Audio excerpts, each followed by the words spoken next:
हैं, are we prepared for that और not. तो next day we had a meeting with the government of India, with the honorable health minister of the country, and all the health ministers and senior officials of all states were a part of that meeting, very important meeting.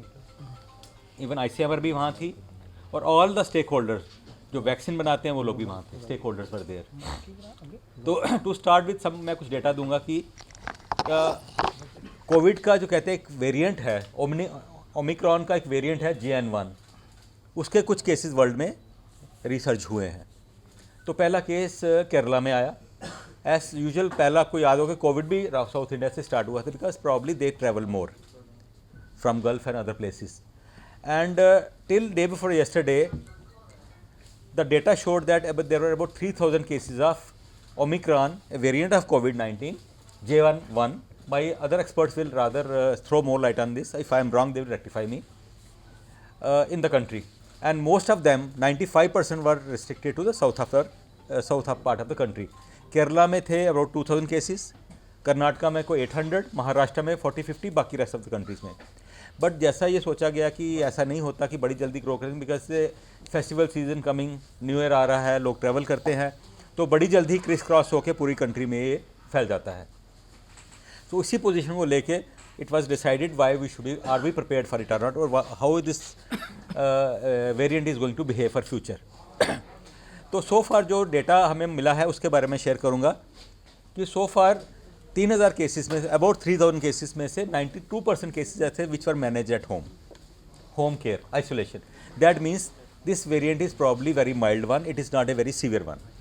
This is just a very initial finding, things may change in future, but so far we say the message was given to us by the ministry was that please there is no need to panic, but at the same time it was conveyed to us that don't lower your guard.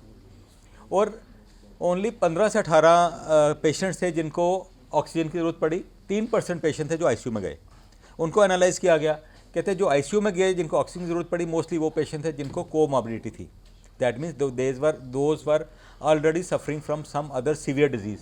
किसी को hypertension थी, किसी को diabetes uncontrolled, सब diabetics को नहीं है, जो अनकंट्रोल्ड थी, किसी को कैंसर था, मेलिग्नेंसी थी, किसी को किडनी फेलियर था, किसी को हेपेटिक फेलियर था, severe form, not the controlled one.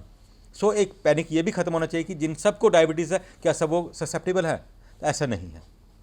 सो फार जो पिक्चर सामने आ रही है वो ये आ रही है कि may be this is a very infective, जल्दी फैलता हो, बट मोर्टेलिटी फर्टेलिटी ज़्यादा नहीं है, but things may change, it is very initial. तो इसलिए हमें बोला गया कि अपने आप को गार्ड जो है ना, अपने आप को गार्ड पे रखिए, लोअर मत कीजिए. तो कुछ सजेशंस दी गई मिनिस्ट्री की तरफ से. इनफैक्ट हमने SOP भी बनाया उसी बेस पे. पहली सजेशन दी गई कि 2 टाइप की इलनेसेस आइडेंटिफाई कीजिए. एक कहते हैं ILI, influenza like illness. Second is SARI, सारी, सीवियर एक्यूट रेस्पिरेटरी इन्फेक्शन. ये 2 कैटेगरी के इलनेसेस ऐसी हैं, सपोज़ किसी का गला ख़राब होता है, गले में खराश होती, फीवर होता है, वीकनेस बहुत ज़्यादा है, या छाती जाम है, खटखट कर रही है, तो इनको इमीडिएटली हॉस्पिटल आना है और मेडिकल OPD में डॉक्टर्स को मिलना है. They should not sit at home. Fever और sore throat, my other team members will throw more light on this, इस पर ज़्यादा आपको बताएंगे. तो सेकंड पॉइंट ये बताया गया कि टेस्टिंग बढ़ा दीजिए. पहले ऑलमोस्ट आपने देखा कोविड की टेस्टिंग ख़त्म ही हो गई थी बीच में.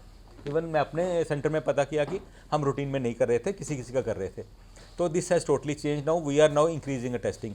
Our microbiology head will always tell you, अभी बताएंगे आपको टेस्टिंग कैसे इंक्रीज़ कर रहे हैं. 2 टाइप के टेस्ट होते हैं, एक RAT होता है, रैपिड एंटीजन टेस्ट, एक होता है RT-PCR. दोनों की कितनी एक्यूरेसी इस पर ये भी आपको बताएंगे. तो ये इंस्ट्रक्शन मिली है कि टेस्टिंग बढ़ा दीजिए. कोई भी सस्पिशियस केस है उसकी टेस्टिंग कीजिए, जिसकी मैं बताऊं हमारे पास पूरी फैसिलिटीज़ हैं. डॉक्टर हरजीत बताएंगे फील्ड में कैसा है, GMC का पार्ट मैं बता पाऊंगा. तो हमने इनफैक्ट 2 कियोस्क भी सेट किए हैं. एक होएगा GMC में, दूसरा होगा SMGS में, जहाँ पे टेस्टिंग की फैसिलिटीज़ क्रिएट किए जाएंगी. और ये भी बता दिया कि किसको टेस्टिंग करवानी है, वो भी बता दिया. Third point is use of mask.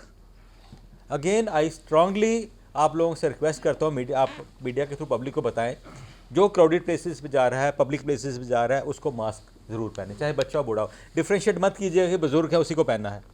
मैं यंग हूँ, मेरा बेटा यंग है, वो डिजीज़ कैच कर घर में बुज़ुर्ग को देगा. तो mask is the most inexpensive, सस्ता और इफ़ेक्टिव मेजर है इसको कंट्रोल करने का. तो सबको एडवाइस कीजिए मास्क ज़रूर पहने, सबसे सस्ता तरीका ये. नेक्स्ट हमने किया कि दोस्त पेशेंट जिसको एडमिशन चाहिए होगी उसका क्या किया जाए, हमने SMGS में एज वेल एज GMC में अपने वार्ड्स आइडेंटिफाई कर लिए। आइसोलेशन वार्ड भी हमारे पास 30 बेडेड है और एक वार्ड नंबर 3 है, मेडिसिन हेड बताएंगे कितने बेड्स यहाँ क्रिएट किए गए, कितने पेडियाट्रिक्स में क्रिएट किए गए। डॉक्टर घनश्याम सैनी भी आपको इस बारे में बताएंगे, ताकि जो पेशेंट सिक है वो requires admission is immediately admitted and given best of facilities. Next है ऑक्सीजन की रिक्वायरमेंट, वो हमने डिसाइड किया है कि अपने ऑडिट करेंगे और कोई भी ऑक्सीजन की शॉर्टेज नहीं होने देंगे किसी भी हॉस्पिटल में। जो प्लांट ख़राब है उसको सर्विस किया जाएगा, ताकि जितनी ऑक्सीजन से ज़्यादा कैपेसिटी हमारे पास हो, तभी कोई भी मुश्किल ना आए, कोई ऑक्सीजन के अभाव में किसी को परेशानी ना हो। और मेडिसिन का किया गया, जो जेके सप्लाई कॉर्पोरेशन से रिक्वेस्ट की गई सारी मेडिसिन की रिक्वायर, इनफैक्ट बहुत कम मेडिसिन ज़रूरत होती है इसके बारे में। प्रिवेंशन और isolation and supportive care is most important. Antiviral drugs के बारे में आई थिंक डॉक्टर फयाज बताएंगे आपको कितनी ज़रूरत पड़ती है, मगर मैं ये बताऊं कि we are fully prepared, we are geared up. और मोस्टली फर्स्ट वीक ऑफ जनवरी में शायद गवर्नमेंट ऑफ इंडिया बोले हमें मॉक ड्रिल करने की, वो भी हम करेंगे। सर एक पिछले हफ्ते भी आई थिंक